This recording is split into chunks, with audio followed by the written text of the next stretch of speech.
ధర్మం అంటే ఏమిటో తెలుసుకోవడం కాదు.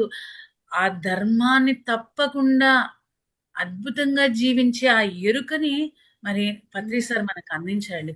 గురువు అంటే ఆహ్, మనవన్నీ ఆయన మోసేవాడు కాదు. ఆ దారి చూపించేవాడు. ఒక హ్మ్. టార్చ్ లైట్ ఉంటుంది. ఆ టార్చ్ లైట్ అంత చీకటి ఉంటుంది. ఆ టార్చ్ లైట్ వేసినప్పుడు ఆ వెలుగు మనకు ఒక 4 అడుగుల వరకు, 3 అడుగుల వరకు కనిపిస్తుంది. మళ్ళా 3 అడుగులు ముందుకెళ్ళినంక మళ్ళా ఇంకొక 3 అడుగులు కనిపిస్తుంది. అంటే ఆయన ఎప్పుడు ఎక్కడికి పోడు. కానీ చేసేది మాత్రం మనమే చేయాలి. ఆ దారి చూపిస్తారాయన. మనకు ప్రతి ఒక్క గైడెన్స్ మనకి కావాల్సిన ధైర్యాన్ని, కావాల్సిన ఎరుకని అన్నీ ఆయన మనకు అందజేస్తారు. కానీ నడవాల్సిన బాధ్యత మాత్రం మనదేనండి.